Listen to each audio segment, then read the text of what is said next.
Hello students, welcome to Namankur digi lesson. आज हम कक्षा 7 का विषय सामाजिक विज्ञान में सामाजिक और राजनीतिक जीवन का पाठ की समानता पढ़ेंगे। इसको हम पिछली वीडियो में भी पढ़ चुके हैं।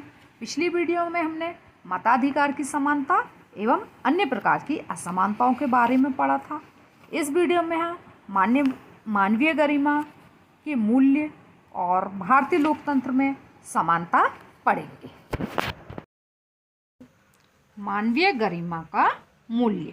अब तक आप समझ गए होंगे कि प्रायः कुछ लोगों के साथ असमानता का व्यवहार बस इस कारण होता है कि उनका जन्म किस जाति, लिंग या धर्म में हुआ और वे उच्च वर्ग के हैं या मध्यम या निम्न वर्ग के। ओम प्रकाश वाल्मीकि और अंसारी परिवार के साथ असमानता का व्यवहार जातिगत और धर्मगत कारणों से हुआ। अब आपने इतनी सारी चीज़ें देखी तो आपको ये समझ में आ गया होगा कि असमानता का व्यवहार किसी की जाति के कारण या किसी के धर्म के कारण होता है और वे उच्च वर्ग के हैं या मध्यम, इसके कारण भी होता है। आपने पाठ में समझा दो कहानी के माध्यम से कि ओम प्रकाश वाल्मीकि और अंसारी के साथ असमानता का व्यवहार उनकी जाति और धर्म के कारण से हुआ। जब लोगों के साथ असमानता का व्यवहार होता है तो उनके सम्मान को ठेस पहुंचती है। ओम प्रकाश वाल्मीकि तथा अंसारी दंपति के साथ किए गए व्यवहार के कारण उनकी गरिमा को ठेस पहुंची। होता है ना कि जब यदि हमारे साथ कोई गलत व्यवहार करे तो हमारे मन को बहुत दुख होता है। तो ऐसा ही किसके साथ हुआ? ओम प्रकाश वाल्मीकि और अंसारी दंपति। तो इससे क्या हुआ? उनकी गरिमा को भी ठेस पहुंची। ओम प्रकाश वाल्मीकि को उनकी जाति के कारण स्कूल में झाड़ू लगवाकर शिक्षकों और छात्रों ने उनके सम्मान को बुरी तरह आहत किया और उन्हें यह महसूस कराया कि वे विद्यालय के अन्य छात्रों के समान नहीं, उनसे कमतर हैं। बच्चा होने के कारण ओम प्रकाश वाल्मीकि स्वयं इस बारे में अधिक कुछ नहीं कर सके, किंतु जब उनके पिता ने अपने बेटे को झाड़ू लगाते देखा तो उन्हें इस असमान व्यवहार पर क्रोध आया और उन्होंने शिक्षकों के समक्ष विरोध प्रकट किया। क्या हुआ? जो ओम प्रकाश वाल्मीकि थे वे छोटी जाति के थे, तो इस कारण स्कूल में से उनके जो हेडमास्टर थे उनने क्या करा? झाड़ू लगवाई उनसे। तो इस तरीके से क्या है, शिक्षक और छात्रों ने भी उनके सम्मान को ठेस पहुंचाई। उनको बहुत दुख हुआ, पर वह उस टाइम छोटे से बच्चे थे तो इसलिए वो खुद कुछ नहीं कर पाए। पर एक दिन जब उनके पिता ने ये देख लिया तो उनको अच्छा नहीं लगा इस व्यवहार पर और उनको बहुत गुस्सा भी आया। तो उन्होंने शिक्षकों के सामने इस चीज़ का विरोध किया कि उनका बेटा स्कूल में झाड़ू नहीं लगाएगा और वो पढ़ेगा भी।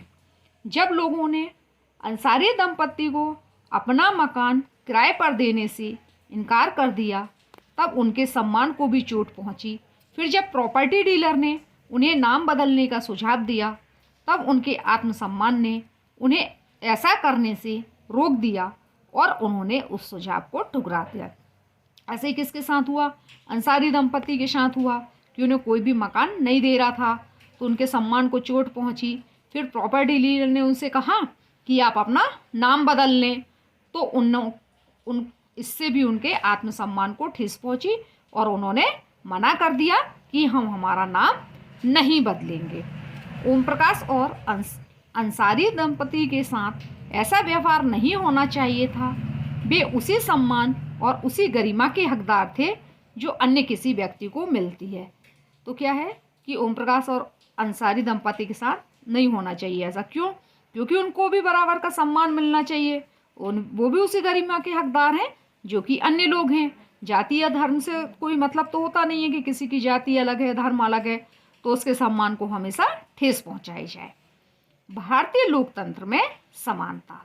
भारतीय संविधान सभी व्यक्तियों को समान मानता है। इसका अर्थ है कि देश के व्यक्ति, चाहे वे पुरुष हों या स्त्री, किसी भी जाति, धर्म, शैक्षिक और आर्थिक पृष्ठभूमि से संबंध रखते हों, वे सब समान माने जाएंगे। लेकिन इसके बाद भी हम यह नहीं कह सकते कि असमानता खत्म हो गई। यह खत्म नहीं हुई है।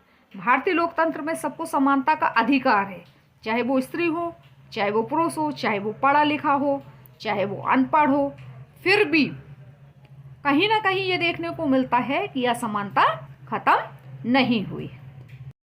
लेकिन फिर भी कम से कम भारतीय संविधान में सब व्यक्तियों की समानता के सिद्धांत को मान्य किया गया है। जहां पहले भेदभाव और दुर्व्यवहार से लोगों की रक्षा के लिए कोई कानून नहीं था, अब अनेक कानून लोगों के सम्मान तथा उनके साथ समानता के व्यवहार को सुनिश्चित करने के लिए मौजूद है। लेकिन क्या हुआ, कम से कम अब ये तो है कि भारतीय संविधान जो है उसमें सभी को समान अधिकार है।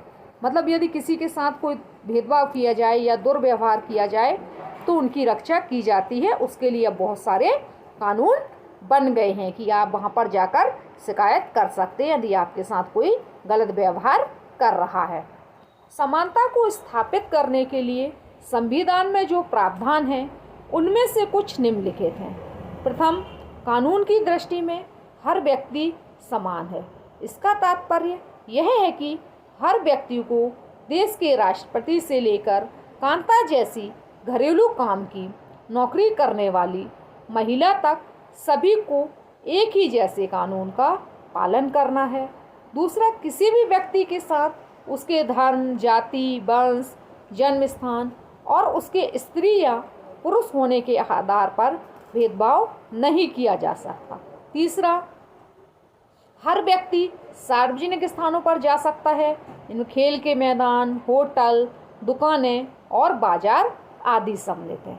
सब लोग सार्वजनिक कुओं, सड़कों और नहाने के घाटों का उपयोग कर सकते हैं। चौथा, अस्पृश्यता का उन्मूलन कर दिया गया है। समानता को स्थापित करने के लिए संविधान में प्रावधान है।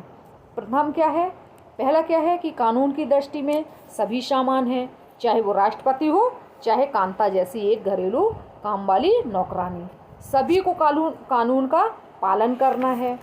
दूसरी चीज़ क्या है, कोई भी व्यक्ति है, चाहे उसकी कोई भी जाति हो, कोई भी धर्म हो, कहीं भी वो पैदा हुआ हो, पुरुष हो, स्त्री हो, उसके साथ कोई भी भेदभाव नहीं किया जाएगा। तीसरा क्या है कि सभी व्यक्तियों को, चाहे वो किसी भी जाति या किसी भी धर्म का हो, सार्वजनिक स्थानों पर जा सकता है। जैसे खेल के मैदान में हर व्यक्ति जा सकता है, होटल में जा सकता है, दुकान में जा सकता है, बाजार में जा सकता है। जैसे सार्वजनिक कुएँ हैं उस पर पानी भर सकता है, सड़क पे जा सकता है, नहाने के लिए घाटों का उपयोग कर सकता है। और चौथा क्या है, अस्पृश्यता का उन्मूलन कर दिया गया है। शासन ने संविधान द्वारा मान्य किए गए समानता के अधिकार को दो तरह से लागू किया है। पहला कानून के द्वारा और दूसरा सरकार की योजनाओं व कार्यक्रमों द्वारा सुविधाहीन समाज की मदद करके। शासन ने क्या है, संविधान द्वारा जो मान्य किए गए हैं समानता के अधिकार उनको लागू किया है। पहला क्या है, कानून बनाया, और दूसरा क्या है, सरकार की जो योजनाएं हैं वो सभी को दी जाती हैं, चाहे वो किसी भी समाज का हो। भारत में ऐसे अनेक कानून हैं जो व्यक्ति के समान व्यवहार प्राप्त करने के अधिकार की रक्षा करते हैं। भारत में क्या है, बहुत सारे ऐसे कानून बनाए गए हैं जो कि क्या करते हैं कि किसी भी व्यक्ति को समान अधिकार है उसकी रक्षा करते हैं। कानून के साथ साथ सरकार ने उन समुदायों जिनके साथ सैकड़ों वर्षों तक असमानता का व्यवहार हुआ है उनका जीवन सुधारने के लिए अनेक कार्यक्रम और योजनाएं लागू की हैं। ये योजनाएं यह सुनिश्चित करने के लिए चलाई गई हैं कि जिन लोगों को अतीत में अवसर नहीं मिले अब उन्हें अधिक अवसर प्राप्त हों। सरकार ने क्या किया, कानून बनाया। कानून के साथ साथ अब बहुत सारी योजनाएं बना दी। ये किन के लिए हैं, जिन लोगों को पहले कभी सैकड़ों वर्षों तक उनके साथ असमानता का व्यवहार हुआ, तो अब उनके जीवन को सुधारने के लिए सरकार ने बहुत सारी योजनाएं चला दी ताकि उनके साथ जो पहले व्यवहार हुआ है अब वो ना हो और उनको रोजगार के या व्यापार के अधिक ज़्यादा अवसर प्राप्त हों। इस दिशा में सरकार द्वारा उठाया गया एक कदम है मध्याह्न भोजन की व्यवस्था। इस कार्यक्रम के अंतर्गत सभी सरकारी प्राथमिक स्कूलों के बच्चों को दोपहर का भोजन स्कूल द्वारा दिया जाता है। यह योजना भारत में सर्वप्रथम तमिलनाडु राज्य में प्रारंभ की गई और 2001 में उच्चतम न्यायालय ने सभी राज्य सरकारों को इसे अपने स्कूलों में 6 माह के अंदर आरंभ करने के निर्देश दिए। सरकार ने बहुत सारे, इसमें सबसे पहला कौन सा है? मध्याह्न भोजन। मध्याह्न भोजन क्या होता है? जो सरकारी स्कूल होते हैं उनमें बच्चों को दोपहर का खाना फ्री दिया जाता है ताकि बच्चों का पढ़ने में मन लगे, और जिन परिवारों में खाने की व्यवस्था नहीं है वो बच्चे भी स्कूल पढ़ने जा सकें और उनको एक समय का भोजन मिल सके। ये योजना सबसे पहले कहाँ आरंभ हुई थी? तमिलनाडु में। और फिर क्या हुआ कि 2001 में उच्चतम न्यायालय ने सभी राज्य सरकारों को बोला कि 6 महीने के अंदर इस योजना को सभी राज्य आरंभ करें। इस कार्यक्रम के काफ़ी सकारात्मक प्रभाव हुए। उदाहरण के लिए दोपहर का भोजन मिलने के कारण गरीब बच्चों ने अधिक संख्या में स्कूल में प्रवेश लेना और नियमित रूप से स्कूल जाना शुरू कर दिया। इसका सबसे बड़ा फ़ायदा क्या हुआ कि जो गरीब लोग थे उन्हें ये लगने लगा कि कम से कम एक समय का खाना तो मिलेगा, तो उन बच्चों ने स्कूल में एडमिशन ले लिया। और वो क्या, एडमिशन तो लिया, उसके साथ ही वो डेली स्कूल जाते क्योंकि स्कूल में खाना मिल जाता था। शिक्षक बताते हैं कि पहले बच्चे खाना खाने घर जाते थे और फिर वापस स्कूल लौटते ही नहीं थे, परंतु अब जब से स्कूल में मध्याह्न भोजन मिलने लगा है उनकी उपस्थिति में सुधार आया। शिक्षकों ने क्या बताया कि पहले क्या होता था कि मध्याह्न भोजन के समय बच्चे घर खाना खाने चले जाते थे तो फिर वो वापस ही नहीं आते थे, पर अब क्या हो गया कि स्कूल में खाना मिलने लगा तो अब उनकी उपस्थिति बढ़ गई। वे माताएं जिन्हें पहले अपना काम छोड़कर दोपहर को बच्चों को खाना खिलाने घर आना पड़ता था, अब उन्हें ऐसा नहीं करना पड़ता। कुछ महिलाएं ऐसी थीं कि जो किसी काम से जाती थी तो उनको ये चिंता रहती थी कि दोपहर में बच्चा घर आएगा तो उसको खाना खिलाना है, तो उन्हें अपना काम छोड़कर घर आना पड़ता था। पर अब तो स्कूल में ही खाना मिलने लगा था, तो अब उन महिलाओं की ये समस्या भी ख़त्म हो गई थी और अब उनको घर पर नहीं आना पड़ता था। इस कार्यक्रम से जातिगत पूर्वाग्रहों को कम करने में भी सहायता मिली है, क्योंकि स्कूल में सभी जातियों के बच्चे साथ साथ भोजन करते हैं और कुछ स्थानों पर तो भोजन पकाने के लिए दलित महिला को काम पर रखा गया है। अब इससे क्या हुआ, जाति का भेदभाव भी खत्म हो गया, क्योंकि कोई भी जाति क्यों, वो सारे बच्चे मिलकर एक साथ खाना खाते थे। और दूसरी चीज़ क्या था कि जो खाना पकाने का काम था उसमें भी किसको रखा गया? दलित महिला, मतलब छोटी जाति की जो महिला थी उसी को रखा गया खाना बनाने के लिए। मध्याह्न भोजन कार्यक्रम ने निर्धन विद्यार्थियों की भूख मिटाने में भी सहायता की है, जो प्रायः खाली पेट स्कूल आते हैं और इस कारण पढ़ाई पर ध्यान केंद्रित नहीं कर पाते थे। अब मध्याह्न भोजन ने क्या करा कि जो गरीब बच्चे थे उनके पेट की भी भूख मिटा दी। जो क्या है, ज़्यादातर बेचारे बिना खाना खाए स्कूल आते थे तो वो पढ़ाई पर भी ध्यान नहीं दे पाते थे। यद्यपि शासकीय कार्यक्रम अवसरों की समानता बढ़ाने में महत्वपूर्ण भूमिका निभा रहे हैं, किंतु अभी भी बहुत कुछ करने की आवश्यकता है। मध्याह्न भोजन कार्यक्रम ने निर्धन बच्चों का स्कूल में प्रवेश और उनकी उपस्थिति तो बढ़ा दी है, लेकिन फिर भी इस देश में वे स्कूल जहां अमीरों के बच्चे जाते हैं उन स्कूलों से बहुत अलग है। अब क्या हुआ कि सरकार सरकारी कार्यक्रम के दौरान बहुत सारे अवसर तो दे रही है समानता के, पर अभी भी बहुत कुछ करने की आवश्यकता है, क्योंकि मध्याह्न भोजन ने निर्धन बच्चों को स्कूल में प्रवेश दिला दिया और उनकी उपस्थिति बढ़ गई, लेकिन फिर भी वो स्कूल अलग हैं जिनमें कि अमीर बच्चे जाते हैं, जहां गरीबों के बच्चे पढ़ते हैं। आज भी देश में कई स्कूल हैं जिनमें ओम प्रकाश वाल्मीकि जैसे दलित बच्चों के साथ भेदभाव और असमानता का व्यवहार किया जाता है। इन बच्चों को ऐसी असमान स्थितियों में ढकेला जाता है जहां उनके सम्मान की रक्षा नहीं हो पाती है। ऐसा इसलिए है क्योंकि कानून बन जाने के बाद भी लोग उन्हें समान समझने से इनकार कर रहे। जहां गरीब बच्चे पढ़ते हैं सरकारी स्कूलों में वो अलग होते हैं, और जो अमीर बच्चे पढ़ते हैं वो प्राइवेट स्कूल अलग होते हैं, क्योंकि उनमें बहुत सारी सुविधा होती है। आज भी बहुत सारे स्कूल हैं देश में जिसमें ओम प्रकाश वाल्मीकि जैसे दलित बच्चों के साथ आज भी असमानता का व्यवहार किया जाता है और उनके वहाँ पर उनके सम्मान की रक्षा नहीं हो पाती। ऐसा क्यों नहीं हो पा रहा है कि कानून तो बन गया है, फिर भी लोग उस कानून को मान नहीं रहे हैं। इसका मुख्य कारण यह है कि दृष्टिकोण में बहुत धीरे धीरे परिवर्तन आता है। यद्यपि लोग यह जानते हैं कि भेदभाव का व्यवहार कानून के विरुद्ध है, फिर भी वे जाति, धर्म, अपंगता, आर्थिक स्थिति और महिला होने के आधार पर लोगों से असमानता का व्यवहार करते हैं।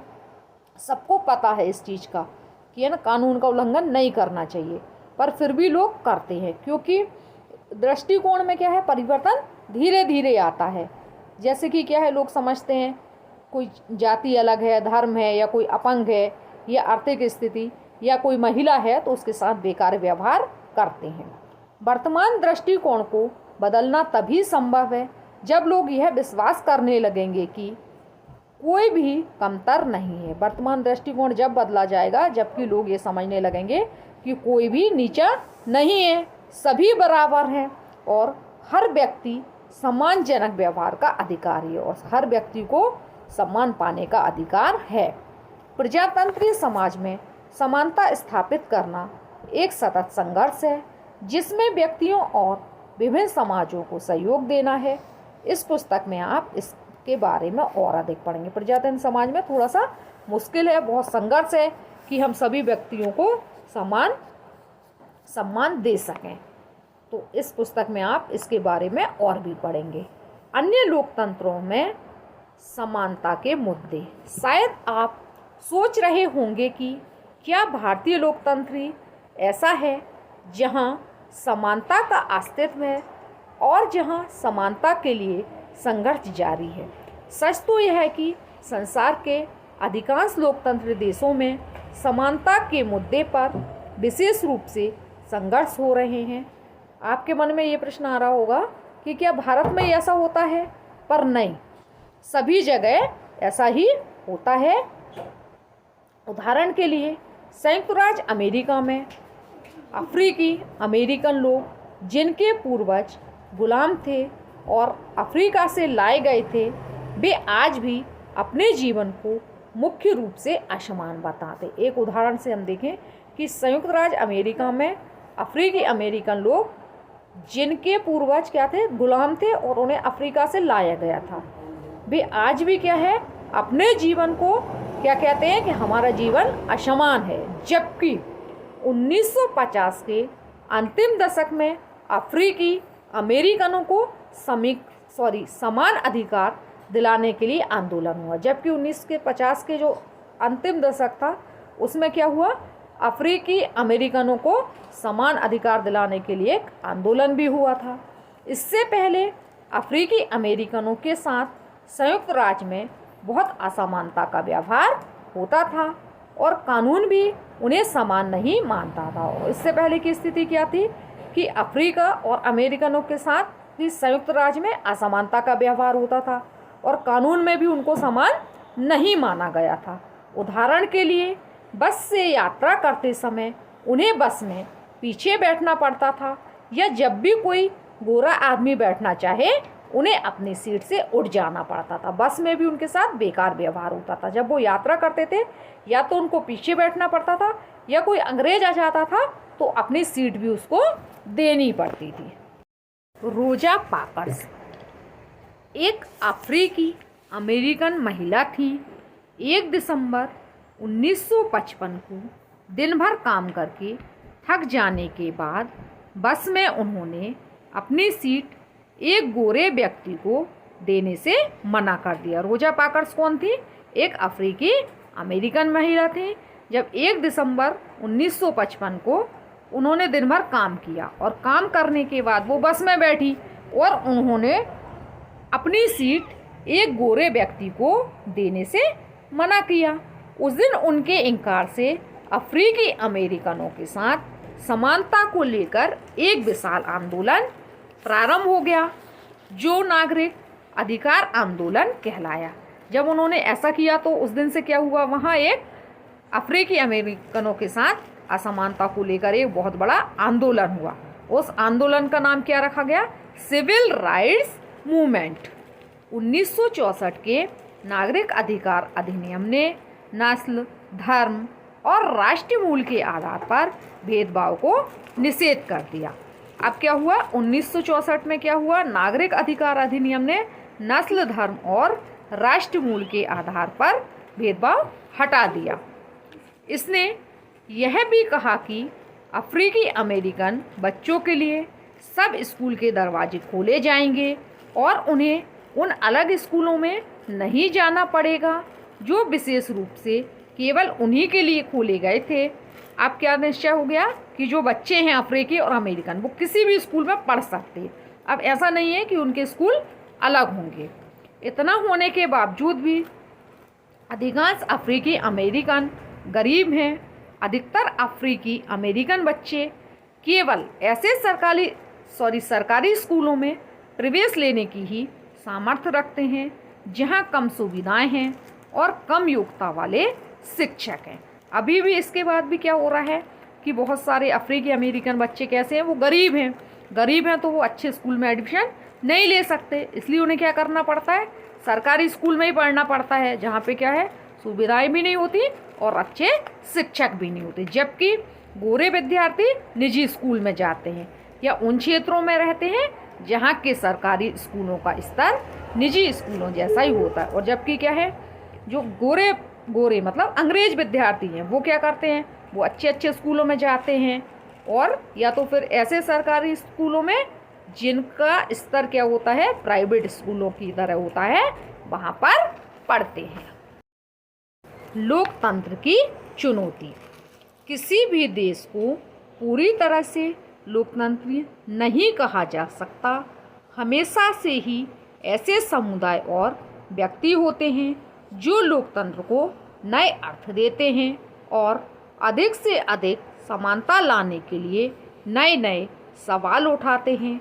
इसके केंद्र में वह संघर्ष है जो सब व्यक्तियों को समानता और सम्मान दिलाने का पक्षधर है। इस पुस्तक में आप पढ़ेंगे कि किस तरह समानता का प्रश्न भारतीय लोकतंत्र में हमारे दैनिक जीवन के विभिन्न पहलुओं को प्रभावित करता है। इन पाठों को पढ़ते हुए विचार कीजिए कि क्या सब व्यक्तियों की समानता और उनके आत्मसम्मान को ऊंचा रखने की भावना को लोग स्वीकार कर रहे हैं या नहीं। लोकतंत्र क्या है? एक चुनौती है।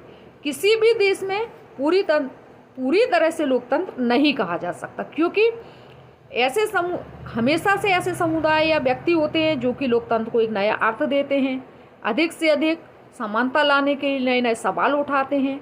इसके केंद्र में वह संघर्ष है जो सब व्यक्तियों को समानता और सम्मान दिलाने का वक्त। इस पुस्तक में आपने समानता से संबंधित बातें पढ़ी और आप आगे भी पढ़ेंगे। Thank you students.